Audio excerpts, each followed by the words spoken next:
I arrived at Edwards Air Force Base with the same mix of excitement and apprehension that always accompanied my ventures into the unknown. The base, situated in the vast, unforgiving Mojave Desert, had long been a subject of fascination for me. Known for its cutting-edge aerospace research and frequent UFO sightings, it was a place where the lines between fact and fiction often blurred. As a cryptozoologist, my work involved seeking out the truth behind the world's mysteries, and Edwards promised to be a rich vein to mine. The desert stretched out endlessly around the base, its harsh beauty both captivating and intimidating. Edwards Air Force Base stood as a bastion of human endeavor amidst this natural wilderness, its high fences and strict security a testament to its importance. I had come here to investigate reports of strange creatures, tales that had been whispered among the base's personnel for decades. These stories, often dismissed by skeptics, had persisted, intriguing me enough to leave the comforts of my usual haunts and face the desert's challenges. As I settled into my temporary quarters, I was eager to meet Linda Carson, a fellow cryptozoologist with over 2 decades of experience researching paranormal phenomena. Linda had been working at the base for some time, and was well acquainted with its history of unexplained events. Our first meeting was over coffee in a small, nondescript diner just outside the base's perimeter. Linda, a native Californian with an easy smile, was generous with her knowledge, recounting stories of strange sightings and inexplicable occurrences that had become part of the base's lore. One of the most intriguing accounts she shared was from Sergeant David Moore, a security policeman who had encountered strange, glowing blue eyes during a night patrol at the Mars station. Moore described the eyes as large and unsettling, an experience that left him both frightened and curious. His report had been met with skepticism and ridicule from his fellow airmen, a common reaction in such a disciplined, rational environment. This story piqued my interest, as it mirrored reports I had encountered elsewhere of cryptids with similar features. The tales didn't end with Sergeant Moore. I soon learned of Sergeant Williams, who had witnessed unusual blue lights near the rocket propulsion laboratory and found peculiar 3-toed tracks around his vehicle. Williams, unlike Moore, seemed more open to the idea of unexplained phenomena, but he too faced doubt from his peers. These accounts painted a picture of a base where the extraordinary rubbed shoulders with the mundane, creating an atmosphere of tension and disbelief. The more I listened, the more I understood the challenges these men faced. Reporting such encounters risked their credibility, and in some cases their careers. Yet they chose to speak out, driven by the need to share what they had witnessed. Their bravery resonated with me, reminding me of the importance of my work. To give a voice to those who had experienced the extraordinary, and to seek the truth hidden beneath layers of skepticism and secrecy. My days were filled with interviews and research. As I delved deeper into the base's history, I spoke with Captain Andrews, who had seen a Sasquatch through a starlight scope, adding weight to the claims of these elusive creatures. His account was detailed and credible, describing the creature's nocturnal habits and its ability to remain unseen except in the dim glow of the scope. This sighting, like many others, was kept quiet, confined to whispered conversations among those who dared to believe. As I pieced together these stories, I became increasingly aware of the base's dual nature. On the surface, it was a center of technological advancement and military precision. But beneath that veneer lay a world of mystery and wonder, where the unexplained was as much a part of daily life as the jets that roared overhead. The juxtaposition of these two worlds created a unique environment, one that fueled my curiosity and drove me to explore further. In the evenings, I would sit with my notes, the desert air cool and still around me, reflecting on the stories I had heard. Each account added a layer of complexity to the tapestry of experiences that made up Edwards Air Force Base. The more I learned, the more questions arose, each one beckoning me deeper into the mystery.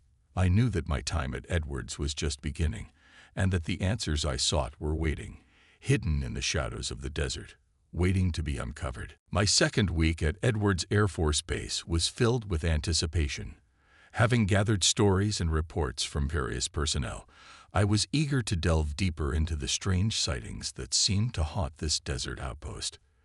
The base was a sprawling complex, its high security fences and guard towers standing in stark contrast to the vast emptiness of the Mojave Desert. Here, the extraordinary mingled with the everyday, and it was my task to separate fact from fiction. One of the most compelling accounts came from Sergeant Taylor, a no-nonsense Air Force sergeant whose reputation for level-headedness made his story all the more intriguing. Taylor had been on a routine night patrol near the rocket testing site when he encountered something that would challenge his perception of reality. As he recounted to me, his voice steady yet edged with unease, he had observed large, luminescent eyes moving toward him in the darkness. The eyes were unlike anything he had ever seen, and their silent approach unnerved him enough to call for backup. Taylor's description of the encounter was vivid and detailed. The eyes, he said, were bright and penetrating, casting a ghostly glow in the surrounding darkness. They moved with a fluid grace, suggesting an intelligence behind them. As Taylor backed away, maintaining his composure, he felt a primal fear take hold, a feeling he struggled to reconcile with his training and experience. The arrival of backup provided a measure of relief, but the eyes had vanished into the night, leaving only questions in their wake. The eerie effects of the desert at night added another layer of mystery to these encounters. The vastness of the landscape, coupled with the clear, starlit skies, created an otherworldly atmosphere that seemed to play tricks on the mind. Many of the personnel I spoke with mentioned this sensation, a feeling that the desert itself was alive and watching. It was easy to see how such a setting could give rise to tales of the extraordinary, yet the consistency of the reports suggested something more substantial at play. While Taylor's story was one of many, it highlighted the tension between belief and skepticism that pervaded the base. For every witness who dared to speak out, there were others who dismissed their accounts as mere fabrications or misinterpretations. This skepticism, however, did not deter those like Taylor, whose experiences defied conventional explanation. It was this divide that fueled my determination to uncover the truth, to give voice to those who had seen what others refused to acknowledge. Captain Andrews, another key figure at the base, shared his own encounter with me. Through a starlight scope, he had seen a creature resembling the legendary Sasquatch, its massive form outlined against the night sky. Andrews' account added weight to the claims of strange beings lurking in the shadows. His professional demeanor and attention to detail lent credibility to his sighting, reinforcing the idea that something unexplained was indeed at work here. The security personnel at Edwards faced a unique challenge. On one hand, their duty was to report any unusual activity to maintain the safety and security of the base. On the other hand, they were bound by a culture of secrecy that often stifled open discussion of paranormal phenomena. This tension created a palpable undercurrent among the ranks, a sense of unease that was hard to shake. It was a delicate balance, one that required careful navigation to avoid backlash from superiors. My own investigation continued to gather momentum as I partnered with Eric, a close friend and fellow researcher. We decided to set up camp near the base to observe and document any unusual activity firsthand. The nights were long and filled with anticipation, the desert's silence broken only by the distant hum of aircraft engines and the occasional rustle of wind through the sparse vegetation. Our equipment was basic, but our resolve was strong, driven by the need to understand the mysteries that surrounded us. Eric and I spent hours poring over maps and reports, identifying areas of interest based on the accounts we had collected. Our interviews with military officers, including Mark Harris, a former contract security police officer, confirmed the ongoing sightings of strange creatures. These discussions were often held in hushed tones, away from prying eyes, as we worked to maintain the anonymity of our sources. The information we gathered was pieced together like a jigsaw puzzle, each new revelation bringing us closer to the truth. The challenge of maintaining secrecy while pursuing our investigation was ever present. The base's classified nature meant that our activities were closely monitored, and we had to tread carefully to avoid attracting unwanted attention. Despite these challenges, the drive to uncover the truth remained our guiding force. The stories we had heard, the sightings we had documented, all pointed to a world beyond the ordinary, a world waiting to be explored. With each passing day, the mystery deepened, drawing us further into the enigma that was Edwards Air Force Base. I had been at Edwards Air Force Base for several weeks when I received an urgent call that would mark a turning point in my investigation. It was late in the evening, the sky a deep, velvety black dotted with stars. The air was still, the only sound the distant hum of machinery from the base. The call came from a contact at the base, a nervous voice on the other end relaying a frantic message from the restricted site known as Project Logic. A patrolman had reported a huge form approaching, followed by gunshots, and then silence. The urgency of the situation was palpable, and I knew I had to act quickly. I grabbed my equipment and headed toward the site, my mind racing with possibilities. The desert at night took on a different character, its vastness amplified by the darkness. The drive was tense, my thoughts filled with the stories I had heard of strange creatures and inexplicable phenomena. As I approached the perimeter of Project Logic, I could see the flashing lights of military vehicles and hear the distant murmur of voices. The scene was chaotic, security personnel moving with purpose as they assessed the situation. The patrolman, a young officer whose name I later learned was Private Jenkins, was found in a dazed state, his eyes wide with fear and confusion. He was unharmed but deeply shaken, unable to articulate what he had seen beyond the words, "something big." His condition was a stark reminder of the psychological toll these encounters could take, the fear they instilled in even the most seasoned personnel. As the chaos unfolded, I observed from a distance, careful not to interfere with the ongoing investigation. The area was cordoned off, and a thorough search was conducted, but no sign of the creature could be found. The only evidence left behind were strange tracks in the sand, larger than any animal native to the desert, their shape unfamiliar and unsettling. These tracks matched the descriptions I had heard in previous accounts, adding another layer of intrigue to the mystery. The incident at Project Logic quickly became the talk of the base, whispers of the encounter spreading among the personnel like wildfire. For many, it was a chilling confirmation of the stories that had circulated for years, tales of creatures lurking in the shadows, seen but never caught. Yet, despite the growing buzz, there was a pervasive air of skepticism among some, a reluctance to acknowledge what defied explanation. This skepticism was compounded by the official response, which downplayed the event as a misidentification, a figment of overactive imaginations. The reluctance of the authorities to address the incident head-on only fueled my determination to uncover the truth. I spent the following days interviewing anyone willing to talk, piecing together fragments of information into a cohesive narrative. Each account added depth to the story, painting a picture of a creature that was both elusive and formidable, a being that defied the boundaries of our understanding. The fear and awe it inspired were palpable, a testament to the impact it had on those who encountered it. In my conversations with the personnel, I encountered a mix of fear and fascination. Many were drawn to the mystery, eager to share their own experiences and theories. It was during one of these discussions that I learned more about the patrolman's reassignment. Private Jenkins had been transferred to a different section, a move that seemed intended to protect him from further trauma, but also served to quiet any lingering questions about his encounter. It was a reminder of the fine line the military walked between disclosure and discretion. The Project Logic incident underscored the challenges faced by those of us who sought the truth. The environment at Edwards was one of secrecy and control, a place where the unexplained was often swept under the rug in favor of maintaining order. Yet for those like me who were willing to look beyond the surface, it was a treasure trove of untold stories, each more compelling than the last. The incident reinforced my resolve to continue my investigation, to shine a light on the shadows that cloaked the base.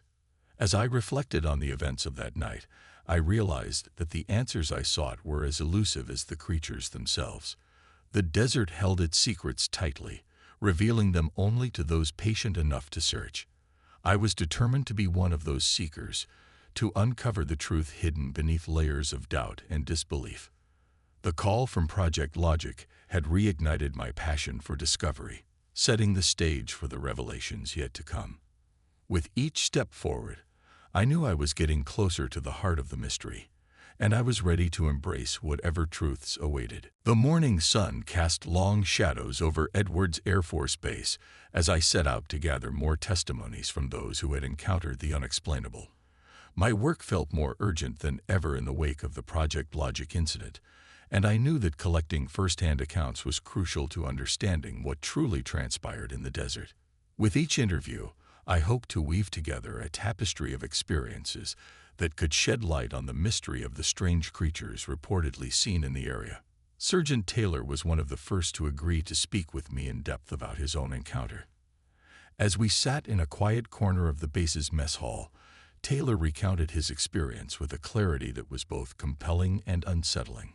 He described how, during a routine patrol, he had come face to face with the luminescent eyes that seemed to pierce through the darkness. The eyes were fixed on him, intelligent and curious, yet imbued with a sense of otherworldliness that left a lasting impression. Listening to Taylor's account, I was struck by the vividness of his recollection. He spoke of the creature's size and the way it moved, almost fluidly, across the barren landscape. Its eyes, he insisted, were unlike anything he had seen in his years at the base, a sentiment echoed by others I had interviewed. Taylor's testimony added depth to the growing body of evidence, reinforcing the idea that something extraordinary was indeed prowling the desert. The more I listened, the more I realized that these encounters were not isolated incidents. There was a common thread running through each story, a shared sense of wonder and fear that transcended individual experiences. Many of the witnesses had been reluctant to come forward, fearing ridicule or reprimand. Yet, as they shared their stories, there was a palpable sense of relief, as if unburdening themselves of a secret they had carried alone for too long. In my pursuit of the truth, I also encountered a group of younger security personnel, colloquially known as grunts. One of them, a wide-eyed young man with a penchant for storytelling, recounted his own sighting of a Sasquatch through a starlight scope. He described the creature's massive frame and its deliberate, almost cautious movements. According to him, the Sasquatch was a nocturnal being, elusive and wise to the ways of its human observers. The grunt's accounts added a layer of intrigue to my investigation. They spoke of an informal network among the lower ranks, where stories of sightings and encounters were exchanged in whispers and knowing glances. It was a subculture of believers, those who had seen and knew better than to dismiss the unexplained. For them, the desert was alive with mysteries, and they embraced their role as keepers of its secrets. As I continued to piece together these narratives, I had the opportunity to speak with Colonel Davis, a former officer at Edwards. Davis was a man of few words, yet his revelations were profound. He confirmed the presence of Sasquatches and UFOs, speaking candidly about underground tunnels that connected the base to a network of hidden chambers. According to Davis, these creatures had existed long before humans, coexisting in the shadows of our world. Davis's testimony was a pivotal moment in my research. His status lent credibility to the accounts I had gathered, and his willingness to speak out was a testament to the seriousness of the phenomena. The notion of underground tunnels added a new dimension to the mystery, suggesting a hidden world beneath our feet, one that remained largely unexplored and misunderstood. The culmination of these testimonies painted a picture of a base caught between the realms of the known and the unknown. For many of the witnesses, these encounters were transformative, challenging their perceptions of reality and their place within it. Their stories were not mere anecdotes. They were pieces of a larger puzzle that hinted at the extraordinary possibilities lurking beyond the veil of our understanding. Reflecting on these encounters, I understood the tension between military secrecy and the desire to explore the unknown. The witnesses I spoke with were bound by duty, Yet they were also driven by a curiosity that defied the constraints of their roles. It was this spirit of inquiry that fueled my own work, compelling me to dig deeper, to question the boundaries of what we accepted as truth. Each testimony brought me closer to the heart of the mystery, a step further into the unknown. With each passing day at Edwards Air Force Base, the weight of the stories I had gathered pressed upon me, urging me to seek out the truth hidden within the vast expanse of the desert. Eric and I prepared for our expedition into the wilderness surrounding the base, driven by a shared curiosity and a growing sense of urgency. We were determined to see with our own eyes the creatures that had eluded so many before us, and we set out with a mix of excitement and trepidation. The desert was a formidable landscape, its stark beauty both awe-inspiring and intimidating. By day, the sun beat down relentlessly, the air shimmering with heat, while the nights brought a cold, eerie silence that seemed to amplify every sound. It was a land of extremes, where the natural world held sway, and we were mere visitors in its domain. We pitched our tents near a ridge overlooking a broad expanse of sand and scrub, our vantage point affording us a wide view of the terrain. Our equipment was basic but effective. We had night vision scopes, motion detectors, and audio recording devices, all aimed at capturing any signs of the mysterious creatures said to roam these parts. The first few nights were quiet, the desert seemingly devoid of life beyond the occasional rustle of a small animal or the distant call of a coyote. Yet, we remained vigilant, knowing that the key to success lay in patience and perseverance. On the fourth night, as the moon cast a pale glow over the landscape, our patience was rewarded. It began with a low rhythmic sound, a thumping that seemed to resonate through the ground itself. Eric and I exchanged a glance, both of us alert to the possibility of what it might mean. We moved quietly to the edge of the ridge, our scopes trained on the open desert below, scanning for any sign of movement. What we saw next was both exhilarating and terrifying. A large figure emerged from the shadows, its form silhouetted against the moonlit sand. It moved with a grace and purpose that belied its size, its eyes glowing faintly in the darkness. There was no mistaking what we were witnessing, a desert Sasquatch, as described in the countless testimonies we had gathered. My heart raced with a mix of fear and awe as I watched the creature, its presence confirming the truth of the stories that had drawn me here. The Sasquatch appeared to be aware of us, pausing briefly to look in our direction before continuing its journey across the desert. It was a fleeting encounter, yet it left an indelible impression on both of us. The creature moved silently, its massive form blending seamlessly with the landscape until it vanished into the shadows once more. Eric and I sat in stunned silence, the reality of what we had seen slowly sinking in. The following morning, we set out to gather evidence of our encounter. The sand bore the faint impressions of the creature's footprints, their size and shape matching those described by witnesses at the base. We collected samples of hair caught on the thorny branches of desert shrubs, carefully preserving them for further analysis. Every piece of evidence was precious, a testament to the existence of these elusive beings. Our success in the desert brought a renewed sense of purpose to our investigation. We returned to the base with our findings, eager to share what we had discovered with those who had shared their stories with us. The reaction among the personnel was mixed, a blend of disbelief and vindication. For some, our encounter was proof of what they had long suspected, while others remained skeptical, clinging to the safety of conventional explanations. Despite the skepticism, Eric and I were resolute in our commitment to uncovering the truth. We knew that the evidence we had gathered was only the beginning, a foundation upon which we could build a more comprehensive understanding of the phenomena at Edwards Air Force Base. Our journey into the desert had opened our eyes to the possibilities that lay beyond the known, igniting a passion for discovery that would guide us in the days to come. Reflecting on our experience, I realized that the desert had shared with us only a fraction of its secrets. The creatures that roamed its vast expanse were a testament to the complexity and wonder of the natural world, a reminder that there is still much we do not understand. As I looked out over the endless sands, I felt a profound sense of connection to the land and its mysteries, a feeling that would stay with me long after our time at Edwards had come to an end. Our quest for knowledge was far from over, and the desert's secrets were yet to be fully revealed. Returning from our desert expedition, Eric and I found ourselves more attuned to the undercurrents of mystery that pervaded Edwards Air Force Base.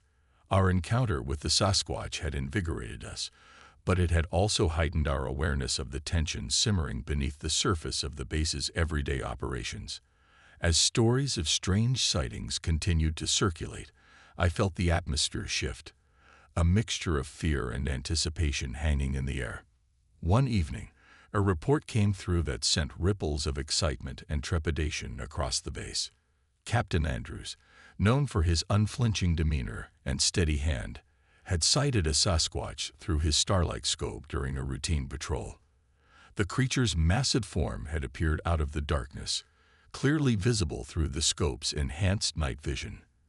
This sighting, by someone of Andrews' stature, lent significant weight to the claims of unexplained phenomena at the base. The news spread quickly, and the base was abuzz with speculation. A helicopter search was organized to scour the area, the sound of its blades cutting through the night as it circled the perimeter in search of the creature. The tension was palpable as security personnel, eager to witness what Andrews had seen, gathered at strategic points around the base. For many, this was a moment of validation, a chance to confirm the existence of the beings that had been whispered about for so long. Despite the thoroughness of the search, the creature remained elusive, leaving behind only the faintest traces of its presence. Tracks were found leading away from the base, disappearing into the desert beyond, as if the Sasquatch had simply melted into the landscape. The search party returned empty-handed, yet the sighting had left a mark, a sense of awe and wonder lingering among those who had witnessed it. The event marked a turning point at Edwards Air Force Base. The confirmation of a Sasquatch by someone as respected as Captain Andrews forced many to reconsider their skepticism. The base's hierarchy, usually so focused on maintaining order and secrecy, faced pressure to address the phenomena openly. The dichotomy between official denial and personal belief had reached a tipping point, and it was clear that things could not continue as they had before. In the days that followed, I observed a shift in the attitudes of those around me. Conversations that had once been hushed and tentative became more open, the stories of sightings and encounters taking on a new life as people shared their experiences without fear of ridicule. The base had become a microcosm of the broader conflict between science and the unexplained, and I found myself at the heart of it, documenting the stories that emerge. Captain Andrews' sighting sparked a series of meetings among the base's leadership. The discussions were intense, with opinions divided on how to proceed. Some advocated for transparency, arguing that the sightings should be investigated and documented officially, while others insisted on maintaining the status quo, prioritizing security and secrecy. It was a debate that reflected the larger struggle within the military and scientific communities, a struggle between understanding and containment. Eric and I were drawn into these discussions, our research and findings gaining newfound attention. We presented our evidence, the photographs and samples collected during our expedition, and shared the testimonies of those we had interviewed. The response was mixed, but the fact that we were even given a platform to speak was a testament to the changing climate at the base. The possibility of acknowledging the existence of Sasquatches was no longer dismissed out of hand. As the debate continued, I realized that the truth was more complex than a simple choice between belief and denial. The creatures we had encountered were not simply anomalies to be studied or threats to be contained. They were part of a broader ecosystem, a natural world that defied easy categorization. This realization brought with it a sense of responsibility, a duty to approach the mystery with respect and humility. The culmination of these events left me with a deep appreciation for the complexity of the world we inhabit. Edwards Air Force Base, with its mix of technology and mystery, had become a symbol of the intersection between the known and the unknown. The journey to understand the Sasquatches and their place in the desert had only just begun, and I knew that there was much more to discover. The base was a beacon of exploration, a reminder that the search for truth often leads us to unexpected places, challenging us to expand our understanding of what is possible. The days following Captain Andrews' sighting were a whirlwind of activity and reflection. Edwards Air Force Base had become a place where the extraordinary met the mundane, and as I wandered its corridors and desert outskirts, I sensed a shift in the air. The Sasquatches were no longer whispered myths, but tangible elements of our reality, woven into the fabric of the base's operations and the broader understanding of our world. The resolution reached by the base's leadership was one of cautious observation. After much deliberation, it was decided that the Sasquatches would be regarded as undiscovered biological entities, separate from the base's ongoing research into UFO phenomena. This decision allowed for scientific study without direct intervention, respecting the creature's autonomy while ensuring the base's security. It was a nuanced approach, balancing the desire for knowledge with the need for discretion. Reflecting on this outcome, I felt a deep sense of accomplishment. The journey to this point had been fraught with challenges, from skepticism and ridicule to the daunting task of navigating the base's secrecy. Yet, through persistence and a commitment to truth, we had reached a point of understanding. The stories I had collected, the encounters I had witnessed, were now part of a larger narrative, one that acknowledged the complexity and wonder of our world. As the base settled into this new paradigm, I took the opportunity to revisit the people who had been instrumental in uncovering the truth. Sergeant Taylor, with his vivid encounter with luminescent eyes, expressed relief that his experience was finally validated. For him, and many others, the acknowledgement of the Sasquatches provided a sense of closure, a confirmation that their perceptions of reality were not as far-fetched as they once seemed. Linda Carson, my fellow cryptozoologist, was equally heartened by the developments. Our collaboration had been a journey of discovery, not just of the creatures themselves, but of the courage required to pursue the unknown. Linda's insights and experience had been invaluable, and our friendship had deepened through the shared challenge of exploring the mysterious. In our discussions, we speculated about the implications of these findings.